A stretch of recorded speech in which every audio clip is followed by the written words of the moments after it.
What is the largest star in the universe? And why is it that large? And what are stars anyway? Things that would like to be stars. We begin our journey with Earth, not to learn anything, just to get a vague sense of scale. The smallest things that have some star-like properties are large gas giants or sub-brown dwarfs, like Jupiter, the most massive planet in the solar system, 11 times larger and 317 times more massive than Earth, and more or less made of the same stuff as our Sun, just much less of it. The transition towards stars begins with brown dwarfs, failed stars that are a huge disappointment to their mums. They have between 13 and 90 times the mass of Jupiter. So even if we took 90 Jupiters and threw them at each other, although fun to watch, it wouldn't be enough to create a star. Interestingly, adding lots of mass to a brown dwarf doesn't make it much bigger, just its insides denser. This increases the pressure in the core enough to make certain nuclear fusion reactions happen slowly and the object glow a little. So brown dwarfs are a sort of glowy gas giant that don't fit into any category very well. But we want to talk about stars, not failed wannabe stars, so let's move on. Main sequence stars. Once large gas balls pass a certain mass threshold, their cores become hot and dense enough to ignite. Hydrogen is fused to helium in their cores, releasing tremendous amounts of energy. Stars that do that are called main sequence stars. The more massive a main sequence star is, the hotter and brighter it burns, and the shorter its life is. Once the hydrogen burning phase is over, stars grow, up to hundreds of thousands of times their original size. But these giant phases only last for a fraction of their lifespan. So we'll be comparing stars at drastically different stages in their lives. This doesn't make them less impressive, but maybe it's good to keep in mind that we'll be comparing babies to adults. Now back to the beginning. The smallest real stars are red dwarfs, about 100 times the mass of Jupiter, barely massive enough to fuse hydrogen to helium. Because they are not very massive, they are small, not very hot, and shine pretty dimly. They are the only stars in the main sequence that don't grow once they die, but sort of fizzle out. Red dwarfs are by far the most abundant type in the universe. Because they burn their fuel very slowly, it lasts them up to 10 trillion years, 1,000 times the current age of the universe. For example, one of the closest stars to Earth is a red dwarf star, Barnard star, but it shines too dimly to be seen without a telescope. We made a whole video on red dwarfs if you want to learn more. The next stage are stars like our Sun. To say the Sun dominates the solar system is not doing it justice, since it makes up 99.86% of all its mass. It burns far hotter and brighter than red dwarfs, which reduces its lifetime to about 10 billion years. The Sun is 7 times more massive than Barnard star, but that makes it nearly 300 times brighter with twice its surface temperature. Let's go bigger. Small changes in mass produce enormous changes in a main sequence star's brightness. The brightest star in the night sky, Sirius, is 2 solar masses with a radius 1.7 times that of the Sun, but its surface is nearly 10,000 degrees Celsius, making it shine 25 times brighter. Burning that hot reduces its total lifespan by 4 times to 2.5 billion years. Stars close to 10 times the mass of our Sun have surface temperatures near 25,000 degrees Celsius.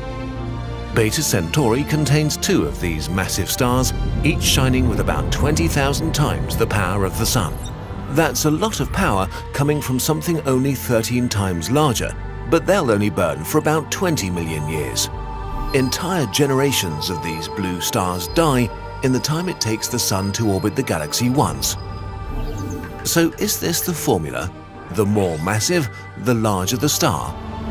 The most massive star that we know is R136a1. It has 315 solar masses and is nearly 9 million times brighter than the Sun. And yet, despite its tremendous mass and power, it's barely 30 times the size of the Sun. The star is so extreme and barely held together by gravity that it loses 321,000 billion tons of material through its stellar wind every single second. Stars of this sort are extremely rare because they break the rules of star formation a tiny bit. When supermassive stars are born, they burn extremely hot and bright, and this blows away any extra gas that could make them more massive. So the mass limit for such a star is around 150 times the Sun. Stars like R136A1 are probably formed through the merger of several high-mass stars in dense star-forming regions and burn their core hydrogen in only a few million years.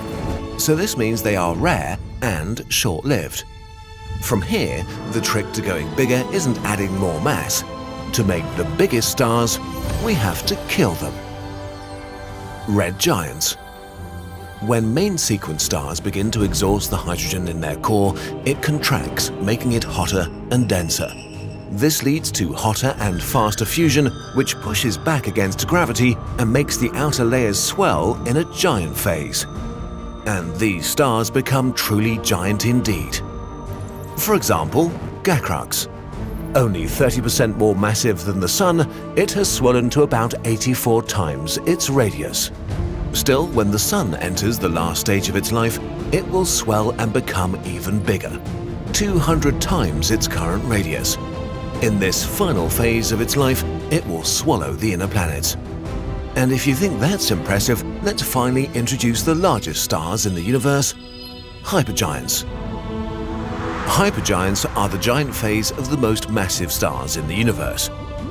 They have an enormous surface area that can radiate an insane amount of light. Being so large, they're basically blowing themselves apart, as gravity at the surface is too weak to hold on to the hot mass which is lifted away in powerful stellar winds. Pistol Star is 25 solar masses, but 300 times the radius of the Sun, a blue hypergiant aptly named for its energetic blue starlight. It's hard to say exactly how long Pistol Star will live, but probably just a few million years. Even larger than the blue hypergiants are the yellow hypergiants. The most well-studied is Rho Cassiopeia, a star so bright it can be seen with the naked eye, although it's thousands of light years from Earth. At 40 solar masses, this star is around 500 times the radius of the Sun and 500,000 times brighter. If the Earth were as close to Rho Cassiopeia as it is to the Sun, it'd be inside it and you would be very dead. Yellow hypergiants are very rare though, only 15 are known. This means they're likely just a short-lived intermediate state as a star grows or shrinks between other phases of hypergiantness. With red hypergiants, we reach the largest stars known to us, probably the largest stars even possible. So, who's the winner of this insane contest? Well, the truth is, we don't know. Red hypergiants are extremely bright and far away, which means that even tiny uncertainties in our measurements can give us a huge margin of error for their size.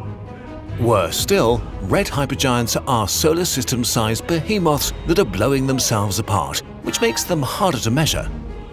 As we do more science and our instruments improve, whatever the largest star is will change.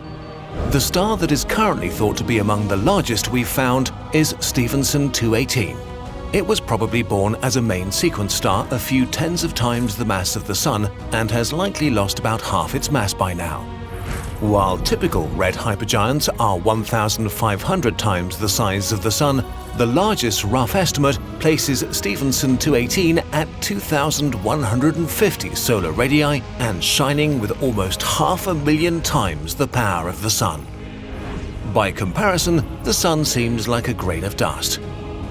Our brains don't really have a way of grasping this kind of scale. Even at light speed, it would take you 8.7 hours to travel around it once. The fastest plane on Earth would take around 500 years. Dropped on the Sun, it would fill Saturn's orbit. As it evolves, it will probably shed even more mass and shrink down into another hotter hypergiant phase, accumulate heavy elements in its core before finally exploding in a core collapse supernova, giving its gas back to the galaxy. This gas will then go on to form another generation of stars of all sizes, starting the cycle of birth and death again to light up our universe. Let's make this journey again, but this time without the talking. The universe is big. There are many large things in it.